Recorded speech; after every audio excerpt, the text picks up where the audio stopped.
Hello, everyone, and welcome to our webinar. I am Charlie, CEO at Exposure Ninja, and I'm joined by my colleague Tim Cameron Kitchen, who you may know from our YouTube channel, who is Exposure Ninja's founder.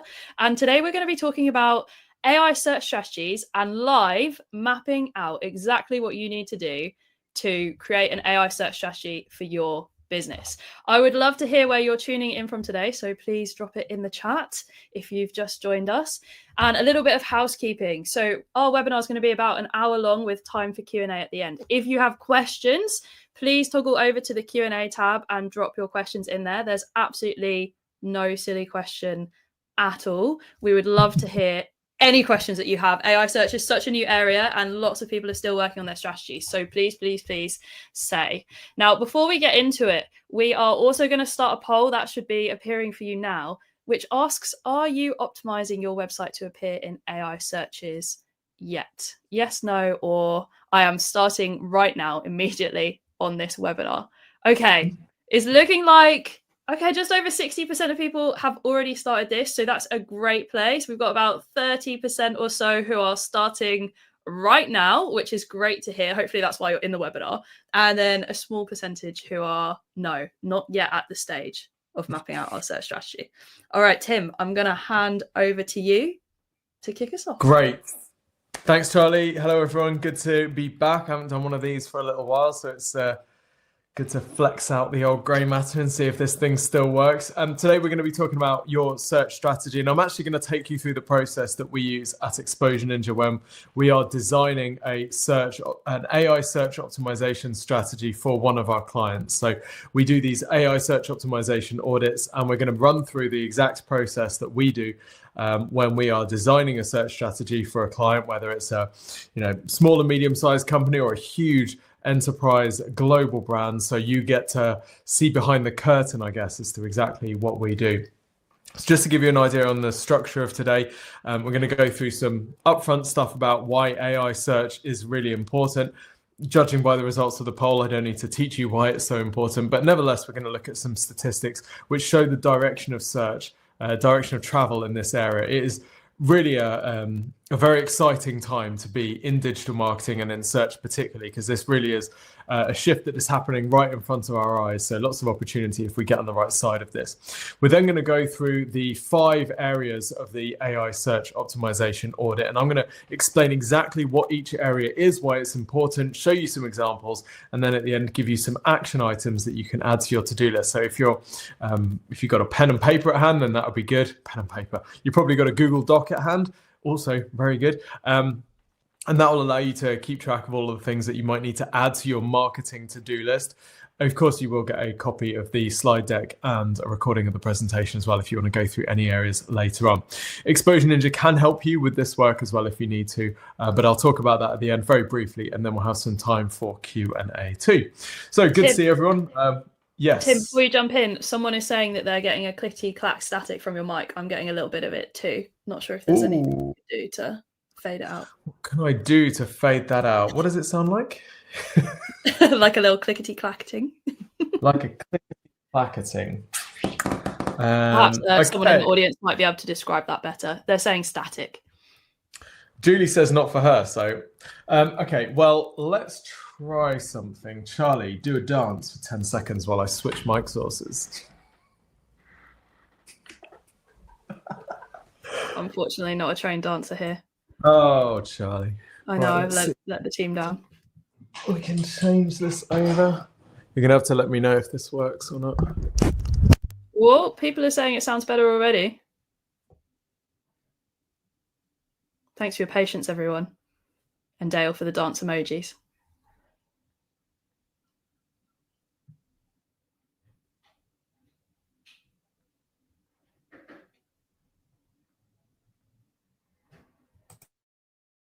Okay, is that better, people? Let me know if that's any better. It's perfect for me. There we go. Hopefully we haven't destroyed it for Julie. Okay, great. Let's get stuck into this then. We've wasted enough time on sound checking. Let's go, in the words of Keane. So, who is this for? Well, if any or all of this sounds familiar, then the good news is you're in the right place. If ChatGPT and AI overviews are recommending your competitors instead of you, that's exactly what we're going to look at today. These tools are non-deterministic, meaning the answers are different every time, but still, you can influence how often you are showing up and how often you're being recommended by these tools. So if you find that your competitors are being recommended more and you'd like yourself to be recommended a bit more, then perfect. We're going to look at exactly how to do this.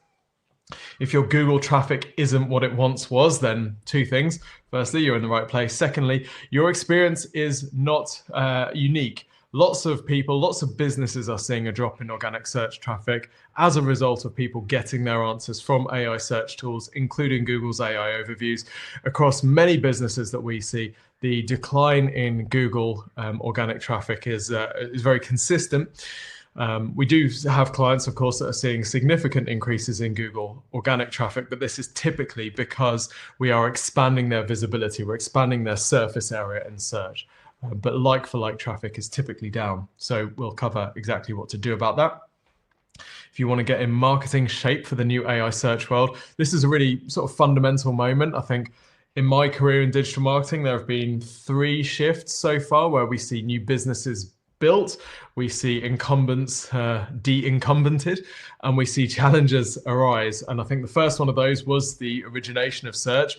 When I started running Google ads back in 2006, they were a fairly new thing, and it was very cheap and you could make a lot of money, and you saw businesses come immediately because Google was this new thing and lots of people were wedded to the old way. They hadn't really prepared, and we saw entire business models created like comparison sites. Then social media in the sort of 2010s when that became really popular, and now with AI search, this is for me one of the most important shifts that we're seeing, that we have seen online. And we are seeing user behavior change dramatically and very quickly. So it's up to us as marketers whether we get on the right side of this or whether we get on the wrong side of this. So if you're here, then you're obviously committed to getting on the right side of this. If you're doing SEO like you were 5 years ago, then we have to have a chat. Good news is you're in the right place and we're going to get this sorted. There are some fundamental differences between AI search optimization and traditional SEO, even though some marketers would like there to be no differences, and even bizarrely, some marketing agencies claim that there are no differences between traditional SEO and AI search optimization. There clearly are, and the tasks that we'll look at today demonstrate the importance of having an AI search visibility strategy as distinct from a traditional SEO strategy, because these things are quite different. You need a different set of tools, and unfortunately, it's a bit more complex and requires a bit more work. And if you're throwing more money into Google ads than you like, then again, join the club. Most people who are spending money on Google resent having to do that. But the good news is that AI search can offer an alternative. The traffic quality is very high from AI search, and getting more of it typically means more conversions. So if any or all of this sounds familiar, good news, you are in the right place. So here's why we are all here. This is the SimilarWeb chart showing the global popularity of websites by monthly visits, and look at that rise for ChatGPT there. In the space of 2 years, we've gone from position 20th, which is already astounding for a business at that point that was only a year old, to being number 5, the most popular websites online. I should also say that the rise in AI more generally is even more profound than this chart is showing, because now if you look at that top 10 list, I'd say all of them except Wikipedia and to an extent WhatsApp are building generative AI into their core product. So if we want to be found, if we want our businesses, our products and services to be found in this new era of marketing, AI is undoubtedly the channel that we all need to be focusing on. Here's another area that this shows up that doesn't often get as much attention as I think it should. One of the patterns that we see with user behavior is that people will do their research on ChatGPT. They will find the products, the services, the brands that they want to buy on ChatGPT, and then they will head over to Google to make that purchase. To the business, this just looks like, oh, I've just had a conversion from Google, and maybe it was a branded search conversion, or maybe it was a direct conversion straight to our website, but they don't necessarily see the research journey that happened behind that. We obviously need to be found in those research journeys that can happen almost entirely in ChatGPT, or even in AI mode or AI overviews. These research journeys can happen entirely in the search results without anybody ever visiting our website. The first time we might see them come to our website is because they found us in these AI answers. The AI tool has sold them on our product or service, and they've decided to come and make a purchase or book a call or, fill in a form. So we really need to be in that conversation. Long gone are the days where people would just rely on our own website for information about our products and services. They're now learning about us on third-party tools, which are trained on a wide range of information around the internet. So we really need to rethink how information about our products and services is shared. This is not just a change in search engine. This is a fundamental shift in user behavior and what we as marketers need to do to get in front of people. The numbers are also showing up from this shift in AI search. So 80% of people make half their purchase decisions within AI tools. That's according to our own State of AI Search report.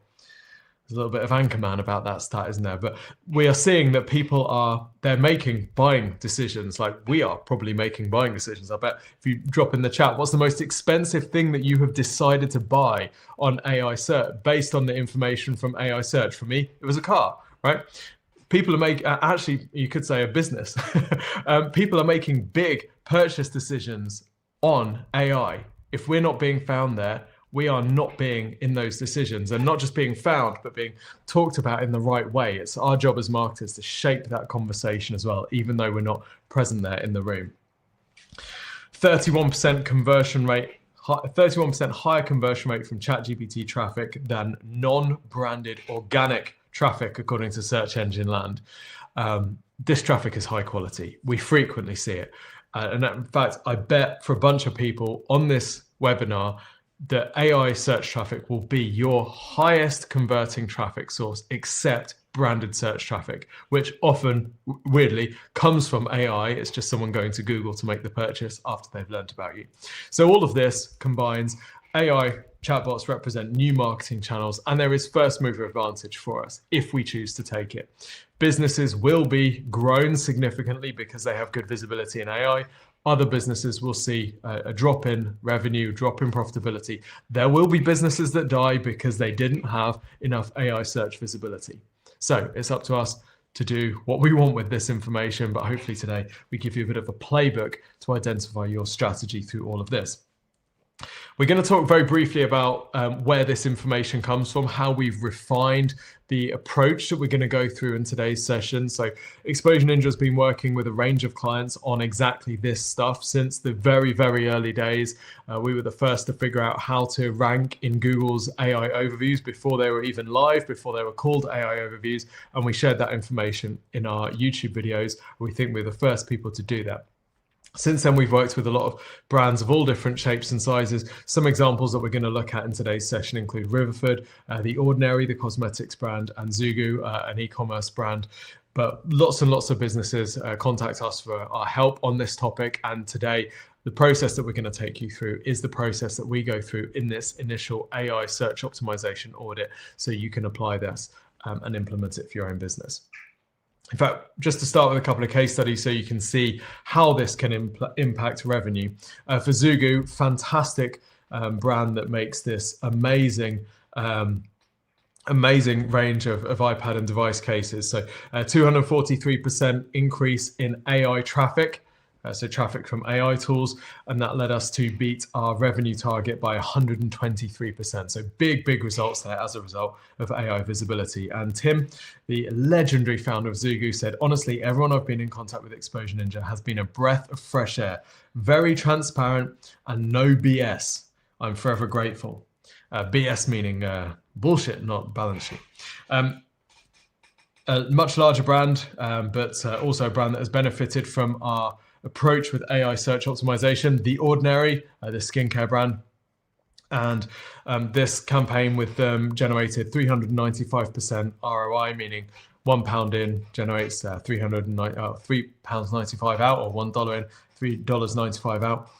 or is it $4.95 out? I'm not sure. But yeah, significant ROI on a very well-established brand with a very well-established marketing team stacked to the rafters of beasts, and we're still able to generate some really significant results, including 428% revenue increase from their blog traffic, which is significant, right? This isn't a blog that was started on, a Sunday afternoon by someone who just wanted to crank out some stuff on ChatGPT. This is a very well-established marketing team for a very well-established multinational brand. And still the stuff we're looking at today can have significant improvement in their ranking and visibility and the number of times that they are mentioned by these AI tools. In fact, leading to a 24% organic purchase lift. This is a huge business, and these are significant numbers, just demonstrating the impact of AI search, and I guess backing up what we were saying about this being a really profound platform shift. And Alison, our contact at The Ordinary, said, we've been an incredibly valuable partner in evolving our digital marketing strategy. Again, this is a very well-established team. They are no slouches. So very significant results there, and this campaign actually won a global search award as well. Okay, one more example, and then we're going to get stuck in. This is for a global financial education institution, which I've been reminded again and again, I'm contractually not allowed to tell you who this is, but significant revenue there coming from AI, significant increase in the number of AI-driven sessions on their website, and the number of mentions of their brand in AI search results as well. And of course, you've seen us talking about AI all over YouTube. You are sick of both me and that thumbnail picture, but there we go. You're going to get a few more before the end of the year, no doubt. Our wonderful Charlie travels the world telling people all about AI search optimization, and they lap up both her presentations and all the examples. And today we're going to show you the exact roadmap to get those examples. And we've also just released our own software tool called Mine My Brand. This helps give you an overview of how these AI tools are seeing your brand. We're going to talk about this a bit later on. The problem, of course, with all of this is that AI models don't use Google's ranking algorithms. So the old SEO playbook doesn't really work here. Now, I've put a little asterisk there because although these AI tools don't directly use Google's algorithm, they do often have a web search component in the background, and that web search component does use ranking algorithms, of course. But what we mean by this is it's not enough to just rely on the traditional SEO ranking toolbox. You need a new set of tools here because these AI search tools are much more sophisticated. They're compiling lots of different answers from different places. They have different selection criteria. They're able to, and I use this very loosely, think in a very different way to traditional search. So we need to bring a different approach with our AI search optimization. So there are really three pillars that we're going to cover today. So these are kind of the three, the three categories of work that we're going to be looking at. And then there are 5 elements that we're going to cover in more detail. Okay, so these 3 categories of work: firstly, technical foundations. And don't worry, we're going to go through all of this, so you don't need to take notes on this piece. But this is about making sure you've got a really well-structured website with really high crawlability, no errors, using schema properly. Okay, we need those technical foundations to be in place if we're really going to build. We need clear positioning and content. This is something that's maybe slightly different from the world of traditional SEO. We need to make sure that we are super clear about how you want your brand positioned in these AI conversations, because these AI tools are having direct conversations with the user. What do they say about your brand? How do they talk about your products? What are the features that they highlight? Well, that to an extent is up to us with our content. And we need to make sure we're super clear about how you're positioning your brand, your products, and your services in that content if we want to shape the conversations these AI tools are having with their users. That's something we didn't really have to think about with traditional SEO, because people would land on our website and that's where they would learn about our products. With AI, we're one step removed from that. So we need to influence the input, which is the content that these AI tools find online, so that they know what information to take to their users. And then the tools that we use to do that are digital PR, getting citations, and reviews. You need to have a great reputation online. We're going to cover all of this later on. So those are the 3 pillars, and then there are 5 elements that we're going to cover today, which fall into those pillars. First up, we're going to assess your technical AI SEO, your technical AI performance. We're going to build out your prompt library, do the AI sentiment and visibility analysis, do some competitor research, and then finally, we're going to target citations and topics. We're going to start with our vegetables, the AI technical performance. This is, for me, by far the most boring bit of the whole thing, but we'll get it done at the start. We're just going to give you a to-do list that you can hand to your developers or hand to your agency and say, go and fix this stuff, and then we can get on with the more fun stuff. Sound good? Sounds good to me. So, technical AI performance. Why is this stuff important? If we get this wrong, it can negatively impact everything else you do. Okay, and to an extent, technical AI performance, at least from my perspective, is something that you mainly get wrong rather than getting super right. So what do I mean by that? It's a bit like running shoes. Let's say that you're going to go and enter a marathon and you're thinking about getting some running shoes. You might go into the running shop, or I might go into the running shop and say, look, oh, there's the pair of running shoes that Mo Farah wears. I'm going to buy those because if I buy those running shoes, I'm going to win the marathon. Let's be honest, I'm not going to win the marathon if I buy Mo Farah's running shoes, right? Mo Farah's running shoes, they give him a bit of an extra boost in performance, but they really don't win him the marathon. His ability as a runner helps him win that marathon. And in that way, they're a bit like good technical AI optimization. But I can get this choice very wrong. If I wear my regular footwear to enter the marathon, I am absolutely not going to win that marathon. So good technical AI optimization won't win you the race, but it can lose you the race if you get it wrong. So if we implement schema, we're not going to all of a sudden be seen all over all of these tools. It's not the winning unlock. But if we don't implement schema, we're definitely not going to see that information in the AI search results. So what does this actually look like when we're doing this stuff for clients? What are some of the things that we do in this area of technical AI performance optimization? Well, one of the things that we'll do is make sure that the data is actually showing up properly in Google Analytics in GA4. So we'll do things like create a session channel group called AI Performance Traffic, where we'll lump in all of the different AI search tools so that when we're benchmarking performance, we can see exactly how much traffic is coming from all of these different AI search tools. That allows us to monitor how it's performing over time, see what the impact is, and see the performance of that traffic as a whole. It's a relatively straightforward thing to do. You just head into GA4, you go to settings, channel group, add, you drag all the different AI tools into that group.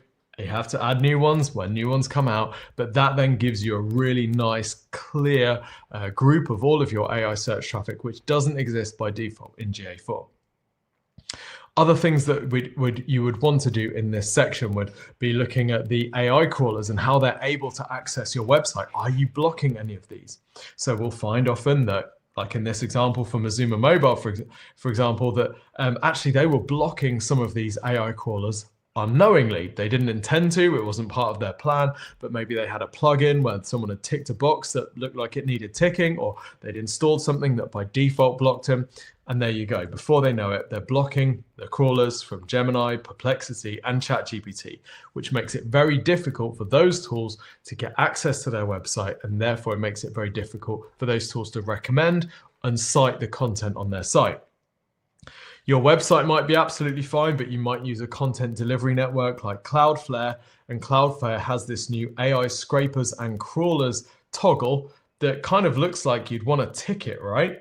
The trouble is then it's going to block the robots from scraping your content for AI applications like model training. You might think, great, I'll do that. These AI tools aren't paying me anything for my copyright information. They're the pirates, right? I want to block them. Well, the trouble is, how are they going to learn about your brand? How are they going to learn about your products and services if you block them? So there's lots of tools like this that have been created to help the internet, which actually prevent us from getting the visibility that we might need. We also want to look for things like 404s or URL structure, making sure we've got redirects in place so that these AI tools can find their way across your website in a simple way so they can get to the information that they need. We also implement schema as part of this. So schema is a kind of standardized format that you can have information about products, your business locations, reviews, your organization information. this is a standardized way of presenting that information in the background code of your site.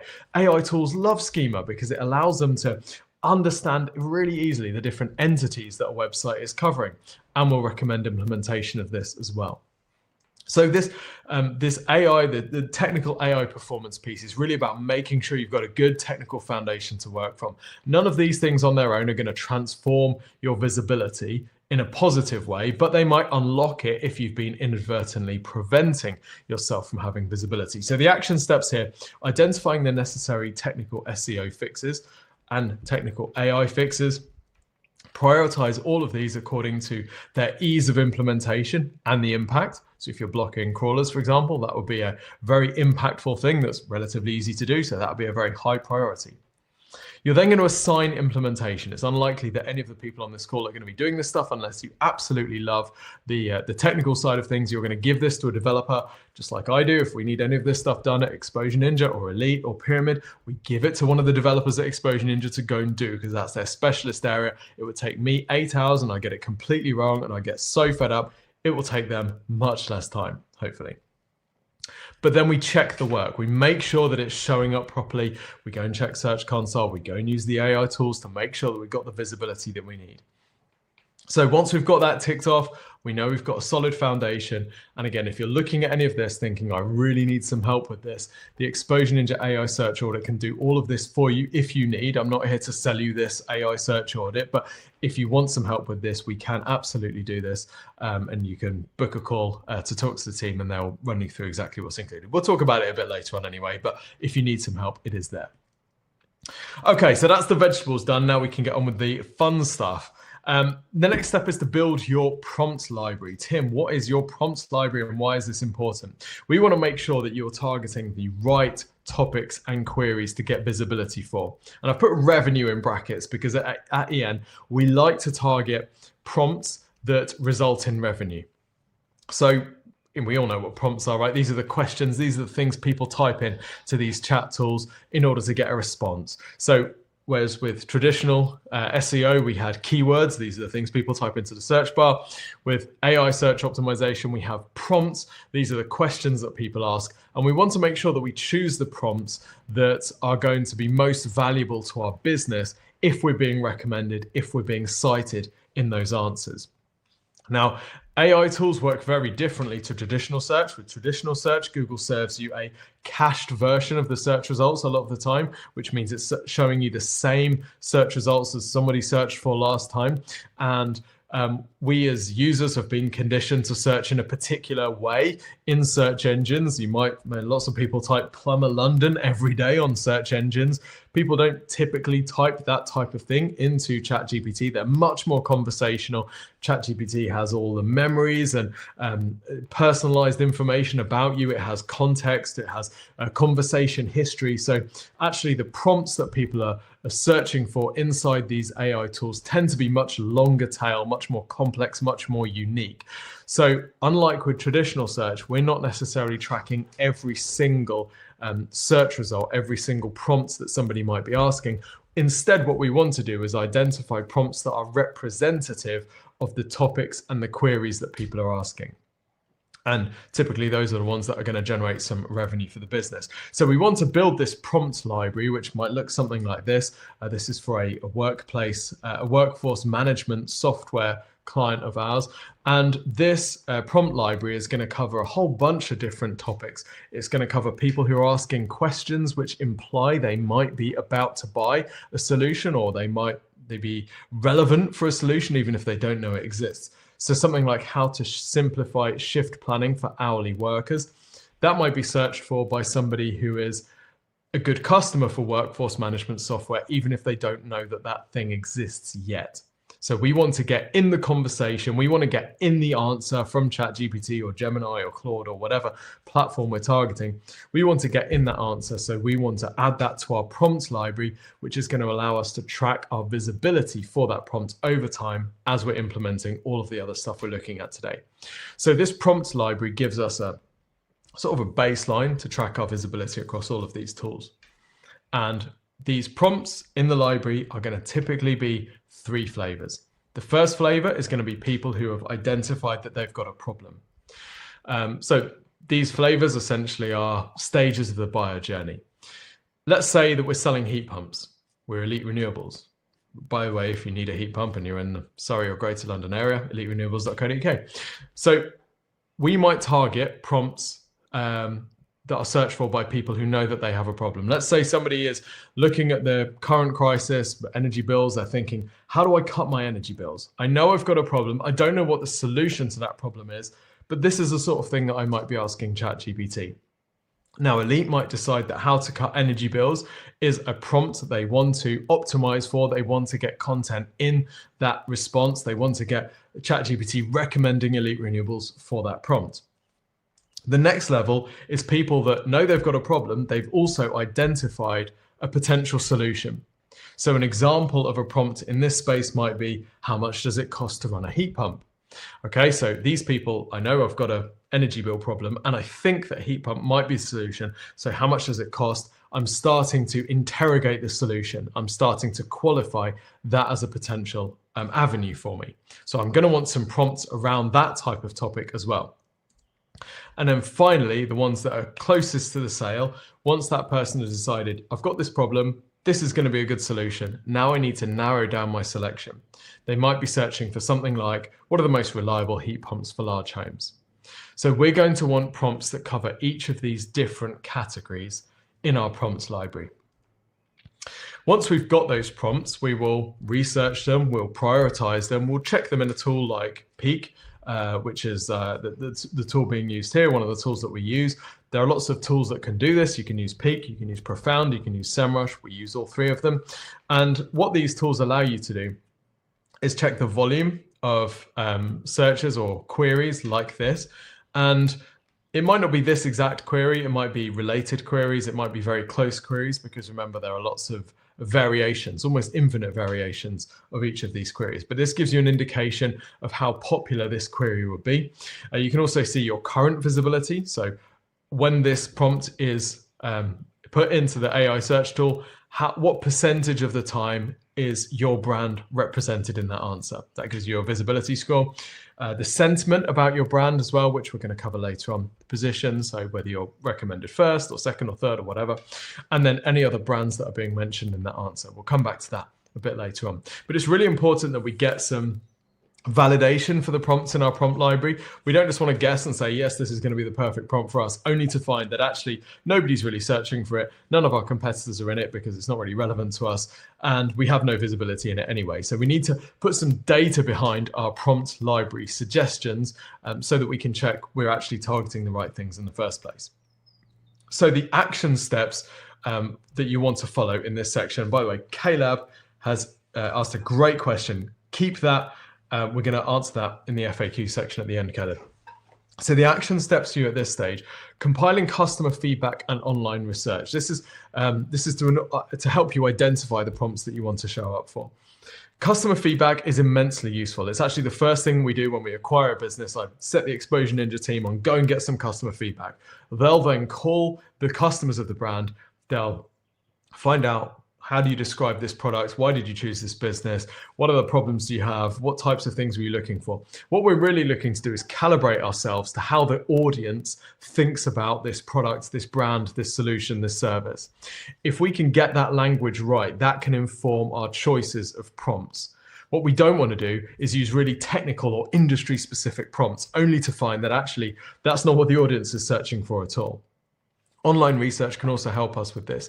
If you're on Reddit, for example, you might see people searching and talking and discussing about the thing that you do, but they're going to be doing it in plain language. So it can be really useful to do this type of audience research if you're new to a market, or actually the other way, if you're super experienced in a market, you've been in the industry for ages, sometimes it can be helpful to go and recalibrate yourself, because you realize that you understand things at such a high level, you no longer talk in the same language as your customer, which is something that we see time and time again. So that's the first stage in picking up your prompt library, is to do that initial kind of calibration research. You'll typically have some sort of SEO keyword research that has been done either by you or by your agency. If it's Exposure Ninja, we'll have done some keyword research for you. This can then inform your prompt selection as well. Your keyword research and your prompts aren't going to be the same, but you might be able to take some lessons from your keyword research and adapt them for your prompts. You're then going to prioritize your key prompts based on how relevant they are to your business, how likely they are to turn into money, and of course, all the things like your sentiment, your visibility in them already, and how frequently they're being searched. You're then going to add all those prompts from your prompt library into your trackers, whether you're using Peak, Profound, SEMrush. This is going to allow you to monitor how the things that you're implementing from this game plan we're designing together are moving your visibility, increasing your visibility over time. This is really important. We need to be tracking something. We need a speedometer so we can see what we're doing is working. Otherwise, we're just sort of stabbing around in the dark, hoping that things make a difference. And again, if you'd like help, this is part of the AI search audit that we do for people. Exposure Ninja can help. We'll talk about that at the end. But if you're implementing this yourself, these are the steps that you take. And if you've got any questions, stick them in the Q&A or stick them in the chat. We'll pick them up at the end because we're going to have some time for Q&A. I hope. We're actually running slightly behind time, but we'll be fine. We'll catch it up, right? The next stage is AI sentiment and visibility analysis. This is really, really important. This is another baseline activity, but this can guide us to the areas that we need to put the most attention into. Our goal here is not just to be mentioned by AI tools. We don't just want ChatGPT to say, oh yeah, there's a whole bunch of different options and here's 5 of them and one of them is you. What we want instead is ChatGPT to say, yes, there are lots of options and you should go for this one because this, and this. And this, and this are all things that you have decided. We want to make sure that these AI tools are equipped with the information that they need to actually sell your product to their audience, not just mention you as one of a range of options. That's good, but it's much better if they're like a well-equipped, well-trained salesperson. That's going to get you a better result, right? So how do we do this? Well, first thing we need to do is work out what they're saying about you right now. We need to understand what these AI tools think of you right now, so we can then close the gap between that and what you want them to think of you. This is why we built Mind My Brand, which you can check out at mindmybrand.com. All you need to do here, really simple platform. You put in your website and Mind My Brand will tell you what the AI tools think about you. So here we've put in Riverford. We can see the sentiment that ChatGPT in this case has about brand, positive overall perception. We can see that price point is premium with mainstream accessibility, that pricing is above budget supermarket shopping. That's what ChatGPT thinks about Riverford. So this is a great way to just get a quick sense check on how these AI tools are already talking about you. One of my favorite aspects of Mind My Brand is this strengths and weaknesses table, which shows you where your perceived strengths and where your perceived weaknesses are based on the AI tool's output. So let's look at that top option for weaknesses. Riverford has premium pricing compared with supermarkets. So what do we actually do with this? Let's say we see something like this that we want to influence. We don't really want these AI tools to say, oh yeah, you could try Riverford, but they're kind of expensive against supermarkets. Like, how do we actually shape that? Well, the first thing is, now that we know this is happening, we can build into our content strategy a kind of mitigation plan. So let's say that we're going into a recession, or we think that people are having a tough time economically at the moment. We might not want ChatGPT to tell people that we're expensive compared to supermarkets. What we might want instead is for ChatGPT to say, yeah, Riverford's a really good option and actually much cheaper than takeaways or much cheaper than restaurants. So we might want to reframe that conversation around pricing so that we've got a more expensive anchor, so that Riverford is positioned as the more budget friendly option. So this would allow us to then go, all right, well, let's produce some content comparing Riverford versus takeaway or Riverford versus restaurant and see how much people could save. If we put that content online and we get content about that sort of topic published online, we can start to influence how these tools are talking about Riverford's price. Now, it's going to take time. It's not going to work 100% of the time. We're not going to convince ChatGPT that Riverford is cheaper than supermarkets, because it is plainly not. But we can start to influence the way that this conversation happens. But we can't do any of that if we don't know what these tools are saying about us in the first place. And that's where Mind My Brand is super useful.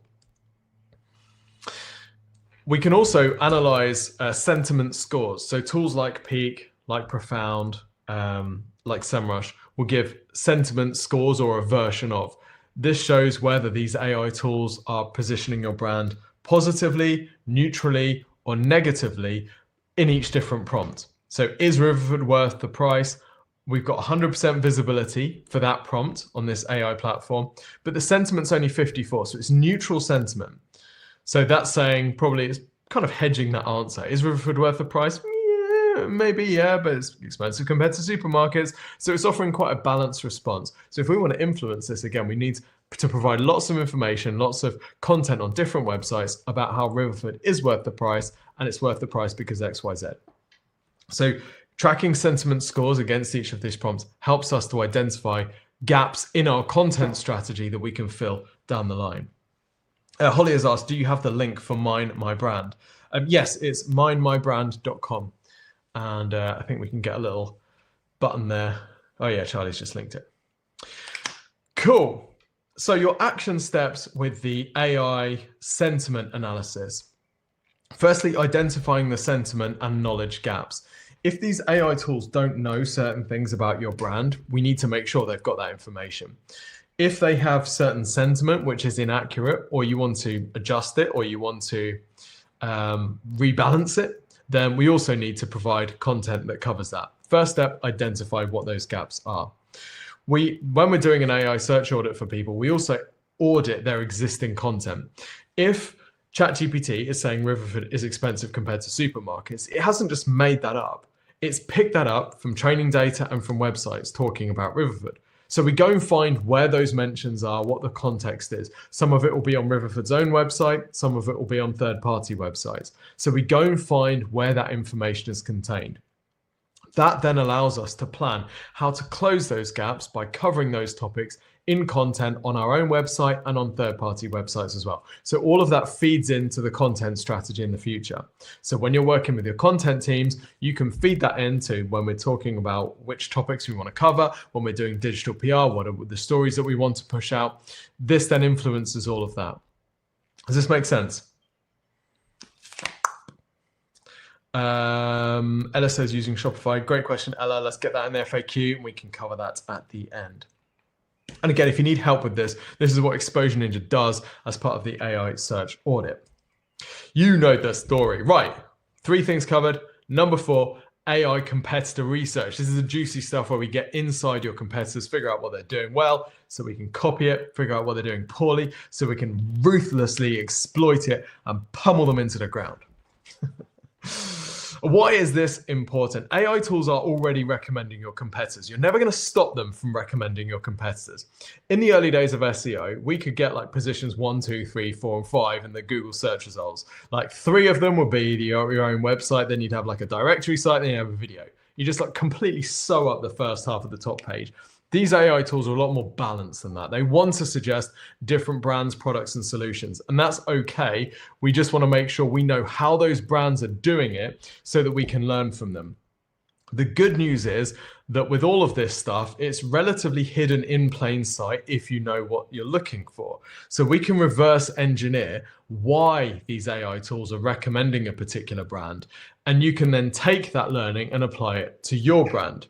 So let's say when you're doing your competitor research, you find that one of your competitors is always being recommended by ChatGPT or Gemini or whatever.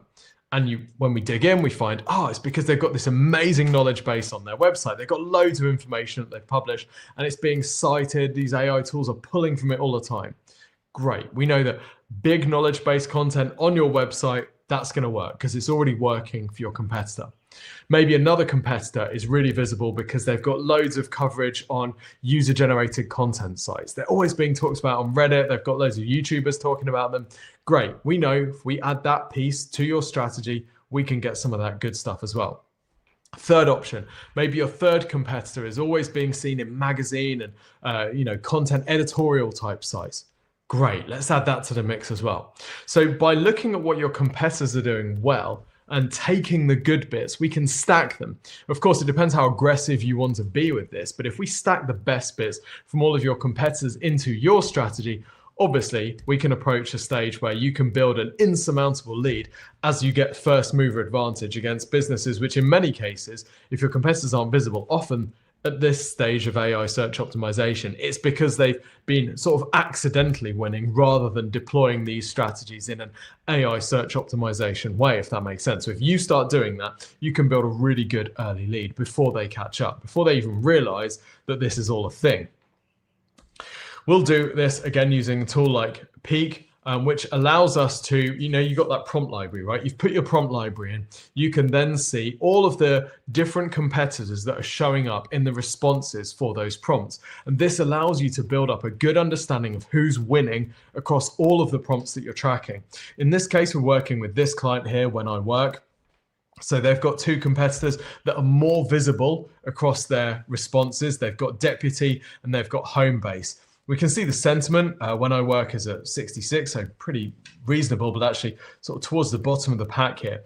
We can start to look at what Deputy and Home Base are doing to get that visibility, and we can start copying that stuff. Actually, we can copy what anyone is doing. We can, even if they're not particularly visible, they will be really visible for some prompts. So we can work out why, and we can duplicate that. So you end up sort of filtering the best bits across all of them. But having a look at their visibility across the prompts you're tracking is a good start. You can even do this across the website content that is being cited most often by the AI tools for your prompts. Does that make sense? So what we're looking at here is the web pages that are being cited most often by the AI tools for the prompts that we've chosen to track. Okay, so what this means is this website is the one that is cited most often by the AI tools when the people search for these prompts.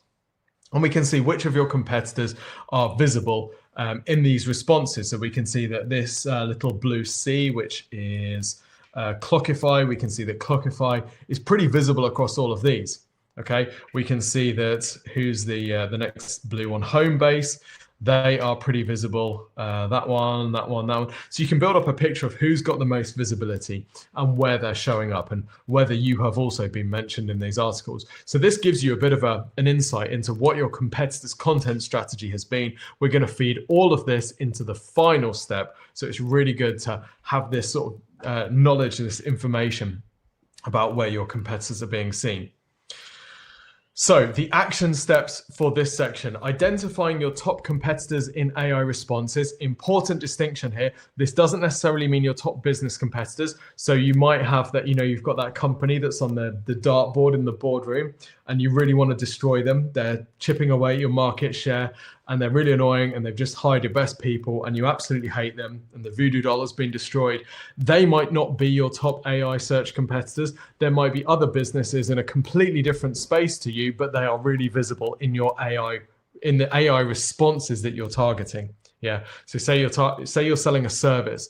Well, there might be a software company that's really visible in the prompts, in the responses to the prompts you're targeting. Well, they are your AI search competitor because it's them you need to figure out how to unseat or figure out why they're being included in the responses that you're targeting. So first step, identify your top competitors. And these tools like Peak and SEMrush will allow you to identify those top competitors and figure out why they're doing it, how they're doing it. You can then add all of their stuff into your plans as well.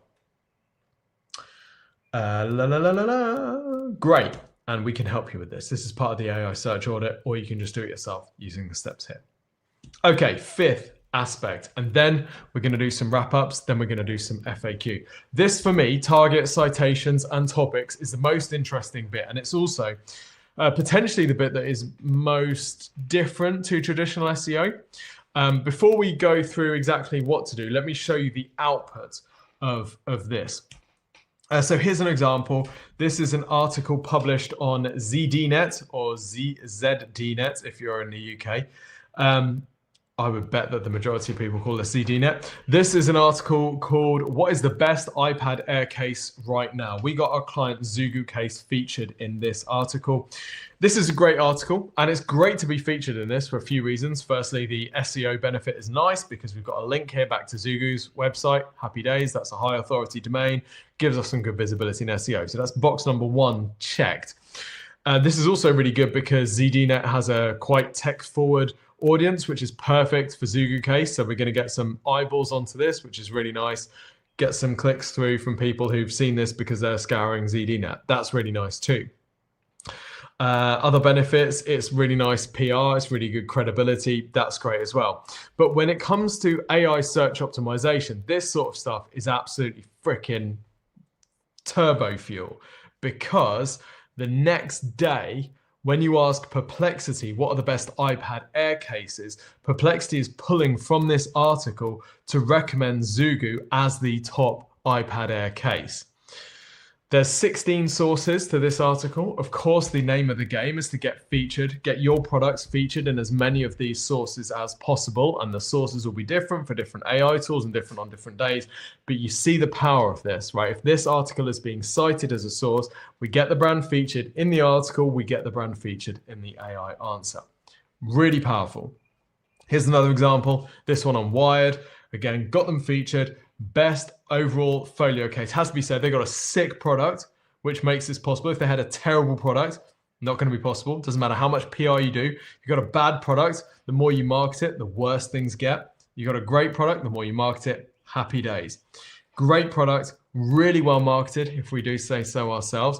And next day, Gemini is referencing that article to tell people the best iPad Pro case is Zugu. Okay. This is why this sort of digital PR approach is so powerful for these AI tools. AI mode, which is Google's like more in-depth version of AI overviews, continues to reference those two articles. So, name of the game, pretty obvious. We want to work out which content is influencing the AI responses. Item number B, insert your brand there. Pretty simple, right? Well, those 4 words are pretty hard work, and there's a whole team of Exposure Ninja beasts who spend their entire lives doing this for people. So it's not massively straightforward, and it takes a fair bit of time if you've ever tried to do it. But the power of getting this stuff done is difficult to overstate. It really is amazing once you get featured in these types of content. Now, how do you find these? Well, you can look for the citation sources. So the top citation sources that these AI tools are drawing from. You can use Peak to identify these, PEEC. I think Charlie has linked to that. You can also use a tool like Profound or SEMrush with this AI visibility toolkit, which you can get a free trial of at exposureninja.com/SEMrush-1. These tools will give you the top websites that you want to get recommended on if you want to get inside the AI answers. Some of these are user-generated content sites like Reddit and YouTube. You can see that Peak has categorized them as UGC. Some of these are competitors. ConnectStream here is a competitor. People Managing People is tagged as an editorial site. So this means there's a writer, there's a journalist. You can reach out to them. You can get your brand, product, services featured in there. So some of them are corporate. Actually, I'd say this is miscategorized because Zapier writes about lots of different brands. You can still get your coverage there. It's more like editorial. And then, of course, we've got When I Work's own website, which is categorized as you. So what we're doing here, we're working out the websites that we want to get featured on. When we're doing this for clients, we end up with a list of target citations. These are like the holy grail. These are the publications, the pages that we want to get the brand featured in. We then go after the editors, the journalists, the writers, the contributors of these articles. We might not get in this version. We might not get in the 20 best payroll software for construction company in 2026 article, but we might find out when we talk to that writer that they're about to start the research process for the best payroll software for construction companies in 2027 article, so we can get featured there. Or we might find out they're just going to judge up the 2026 version and they'll be happy to include us. So it's a bit of a slow burn. It's relentless. There's a whole bunch of rejection. Sounds a bit like my dating in the 20s and 30s. But if you keep going, you'll get there. Actually, 20s. I met Kate when I was 29. Yeah. I hope she doesn't watch this. Right. So your action steps for this stage: identify your prioritized list of publications. We want to identify those publications that are most cited by the AI tools. We want to reach out to the writers and journalists who are contributing those articles and collaborate with them to get featured. Again, this isn't massively easy. I'm not saying, it's 10 to 5 on Friday. I'm going to do 5 minutes of journal outreach and get covered in ZDNet and Wired. that ain't happening, right? This is something that you've got to wake up and you've got a gritty will, you've got an absolute steely determination to get this done. You know, you've just been to the gym and smashed your head against the wall for 10 hours and you're ready now to go and do some journo outreach. It's hard work. We've got a team of people at Exposure Ninja who, you know, we all admire and we bow down as they walk because they are really good at that. Not everybody's good at this. I'm terrible at this. But if you know one of those people, get them to do it because they can deal with a lot of rejection, like Caleb and I.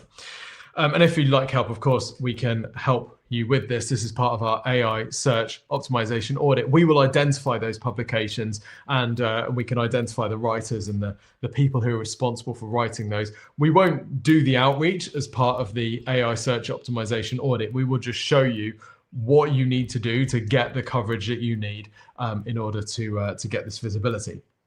So we have covered the 5 areas. We're going to do some Q&A in just a second. So we've looked at assessing the technical AI performance. This is your marathon shoes. We've built your prompt library. That's the whole bunch of prompts that you're going to track your performance against that represent the topics and the queries that you want to get visibility for. We've talked about how we're going to use Mind My Brand to work out what these tools are saying about you so we can identify the gaps. We've done the AI competitor research so we can see what your competitors are doing well, how they're doing it, even if it's accidental, so we can adopt and apply this. And then we've dealt with the rejection. We've identified the target citations and topics that we want to get our brand featured in if we're going to get these AI tools singing about us relentlessly. So right now you're thinking, oh my gosh, I've got a bit of a to-do list, Tim, already. You've just given me a whole bunch more stuff. You absolute bastard. You've got 3 options, 3 choices. Choice number 1, which I'll be honest, most people on the outside world would take. I don't think our audience is this category at all, but a lot of people on the outside world will be to ignore all of this. Hope that it all goes away. Oh, I wish I hadn't gone to that webinar from Tim. He's just given me a whole bunch of things to do on my to-do list. Maybe this AI thing was just going to blow over. Maybe it'll all turn out to be a dream and we'll just go back to the old days of traditional SEO and I can just work with my keywords and my blog topic research. Unfortunately, I don't think that's going to be the case. But if that's your choice, then crack on. The second option is to do this yourself. You can do this audit process that we've looked at in today's session. You will need some internal expertise in AI search, but you might have that. If you spend your time on the Exposure Ninja videos, if you go through all our podcasts, all our tutorials, all our articles, you might be confident enough to be able to do this stuff for yourself. It's probably going to take a tool. Well, you're definitely going to need a tool like PKI or Profound. They're not super cheap. They're not ridiculously expensive, but they're definitely more expensive than SEO tools. We can get you a free trial. Charlie shared a link, and you're probably going to need, it says 40 hours there. I would think that that's maybe a little bit on the conservative side. So it takes our team about 40 hours to do one of these, and they do this stuff all day long. So I think depending on your level of expertise, you might need 40 hours, you might need 60, you might need 80. But say you've got, you know, enough time to spend a day a week on this, and you allow yourself 5 weeks, maybe 1 or 2 months, then you might be able to put all of this together. And that's definitely a good thing to do. If you've got no budget, this is absolutely what you should be doing.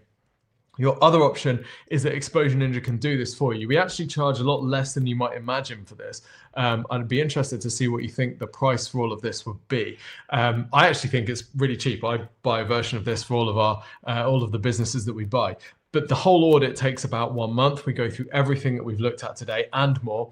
We then turn all of this into a presentation, which we give to you and any other stakeholders in the business. We've done this for huge multinational brands where they've had their entire marketing teams and their PR teams and their content teams in a room, like an auditorium, asking us questions. Like, we can present the whole thing. Your total involvement on this route is about 2 to 3 hours, and that includes the presentation at the end. So it's very low touch if you're already completely overwhelmed and busy. So how much do we charge for all of this? There's 2 versions. The standard version is $5,995. That's GBP. That makes it about $8,000 US. That covers everything that we've talked about. So the performance benchmark, seeing how much traffic we're already getting from these AI tools and giving you that channel group in GA4. We do the technical AI review and the schema. So making sure you're working from a good base. You've got your marathon shoes. We've got the AI sentiment and visibility analysis. We go quite in depth with this to understand exactly what these AI tools are talking about. We don't just use the readout from a single tool. We use lots of tools. We use our own analysis as well. We create you your prompts library, and we prioritize these prompts through all 3 stages of the buyer journey there. We do some competitor research, identifying what 2 key competitors are doing to get the visibility they've got. We give you your target citations and topics, and we turn all of this into a bunch of actionable recommendations, which we present to you and your team in a presentation. You, of course, then get the deck to go and implement all of those recommendations. That's $5,995, about $8,000 that works out at. If you're interested in this, there's a button. The next step is to just book a call with one of the team. You can talk through with them, make sure it's right for you. We don't offer it to everyone. If it's right for you, great. We can give you more information. We can take you through the process. If it's not right for you, that's completely cool. We're not here to like hardcore sell you anything. We've got a limited availability for these anyway. So if it's not right, it's not right. That's completely fine. We also have a more advanced version of this, which we typically run for larger brands. Same basic stuff, but just more detail, more depth in every area. And we're able to deliver this in person if you like, UK only. Although if you live in Barbados or Fiji or something, then yeah, just give us a shout. Same information, but more competitors and more prompts. So this typically works for larger businesses that have a wider range of products or services that we need to maintain visibility for. So those are your 2 options. If you're interested, like I say, Charlie's going to put a link on the screen so you can book a call with one of the team to talk this through, make sure it's a good option for you, or you can just drop us a contact through our website at exposureninja.com. Okay, right, we have some time for Q&A. Actually, before that, these AI search audits are fully guaranteed. So if you implement the recommendations in full and the AI search audit doesn't pay for itself, at least 5x in the first year, we'll refund you.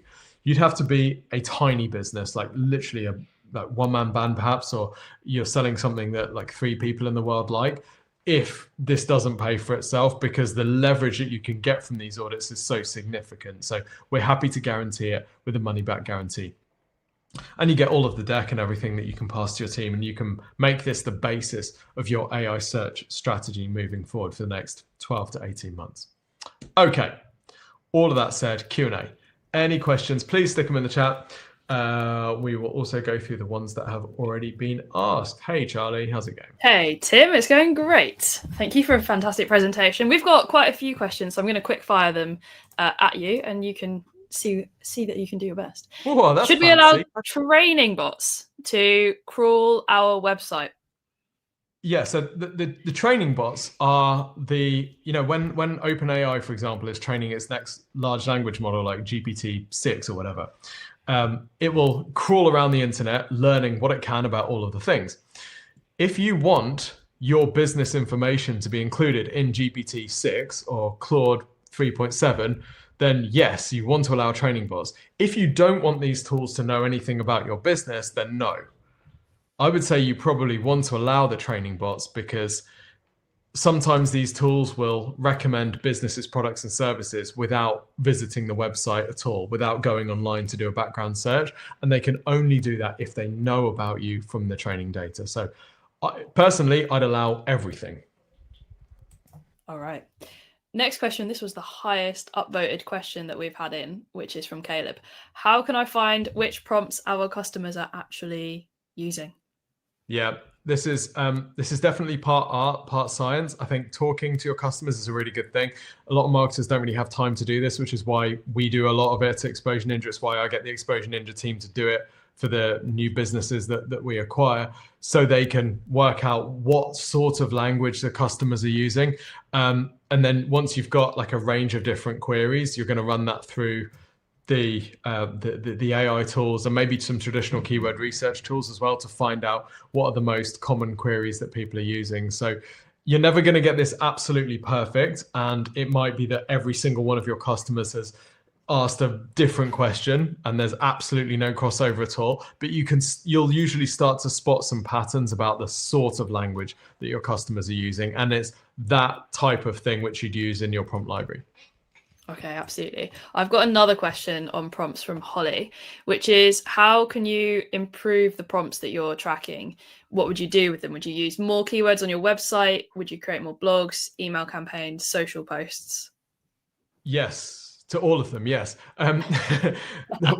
What we do with these in the AI search audit will recommend a content strategy that covers all of these prompts. So let's say that you've got visibility for, let's say there's a topic, I'm going to use heat pumps because it's always on my brain. Let's say you've got heat pumps as a topic that you want more visibility on. There are going to be related queries to heat pumps, which you maybe don't have so much visibility on. So when we do the AI search optimization audit, we will recommend a sort of a pillar content strategy that will see you covering this topic from all of the different angles. Okay, so once we do that, once we cover it from all of the different angles, we'll say, right, you're going to have this core pillar content, which is the perfect guide, the ultimate guide to heat pumps. Then there's all of these supplementary pieces of content that you're going to publish about different subtopics in that topic, which are going to cover all of the different variation prompts around that. So we basically need to cover all of these topics from every imaginable angle on your website. So it means more blogs, it means more website content, more knowledge-based content. Then you've got stuff that you can send out via your emails, via your social media, you can make videos about. So it just means approaching things in a much more rounded way. In the olden days of SEO, we'd find one particular keyword, we just make a blog for that keyword. I think those days are over because we need to cover everything from so many different approaches. Absolutely. I love this question from Caleb. Tim, this was about the My Brand strengths and weaknesses. How can Caleb turn those weaknesses into a useful to-do list of work that's going to have a positive impact on AI search? Or positive, we hope.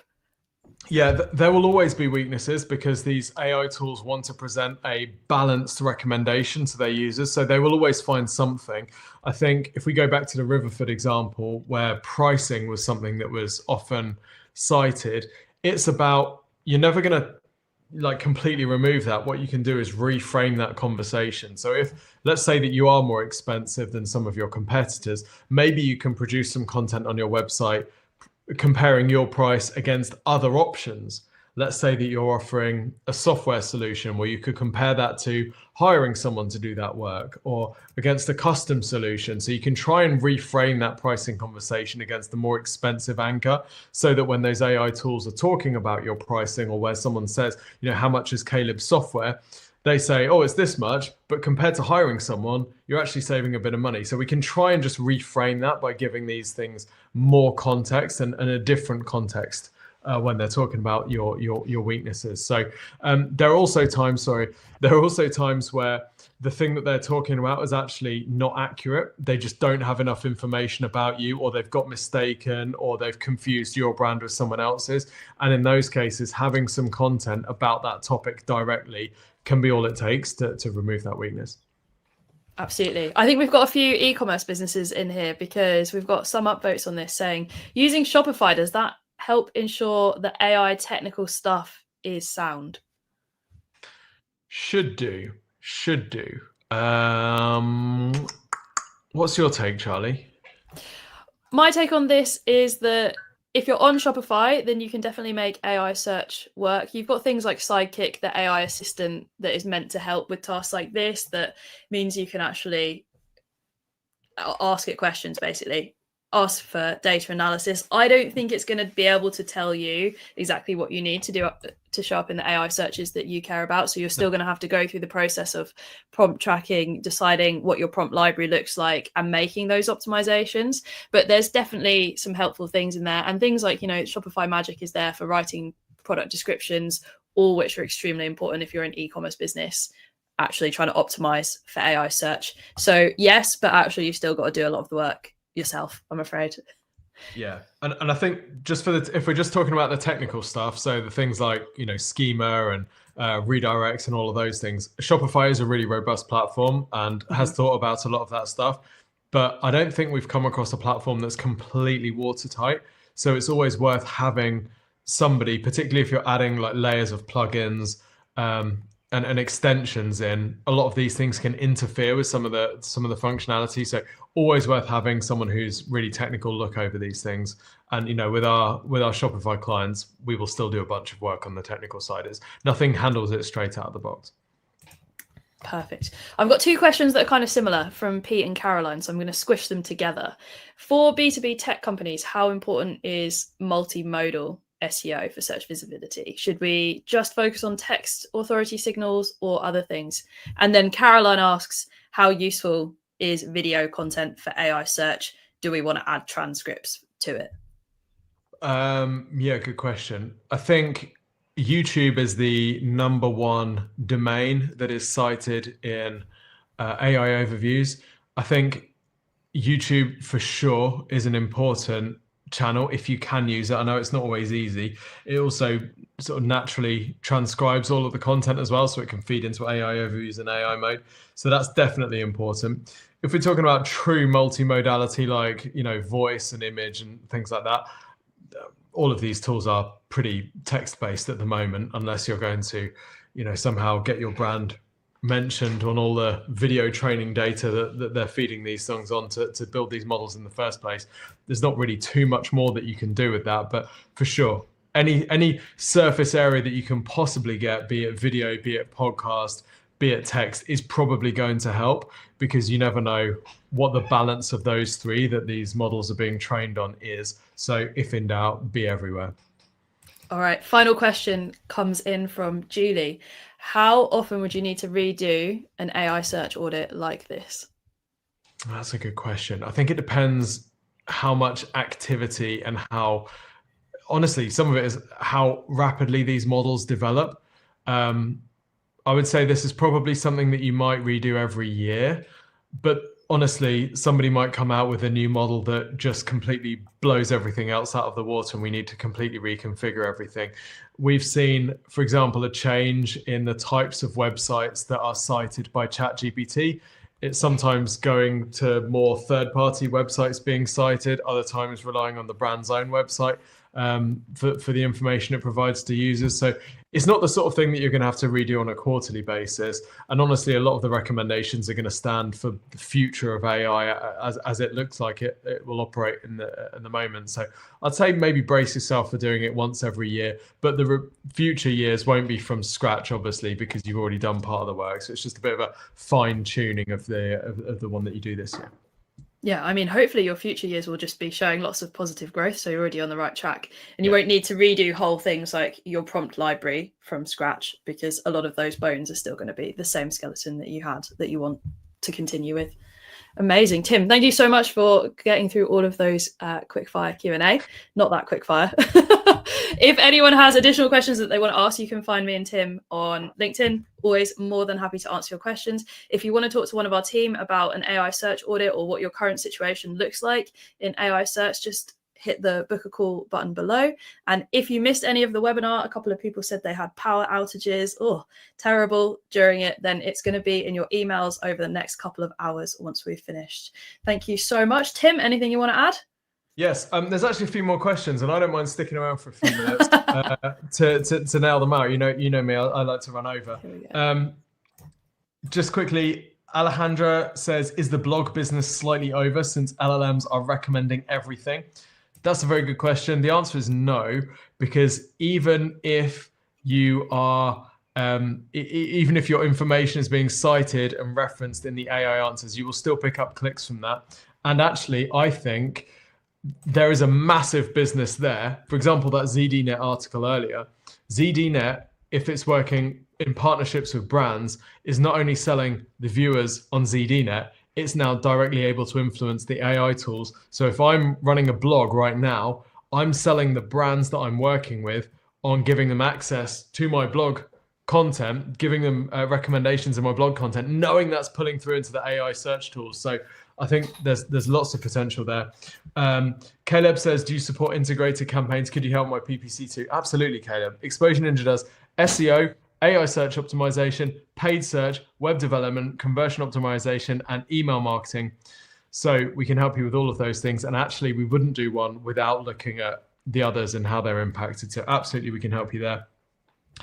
Rebecca, as a service business, there are many companies that have similar business names in the area. For that reason, AI overviews pulls wrong information from competitor sites. How do you go about that? Rebecca, you've got to dominate them. You've got to absolutely decimate them on every level. Elite Renewables, there's a whole bunch of businesses called Elite Renewables. We own one of them.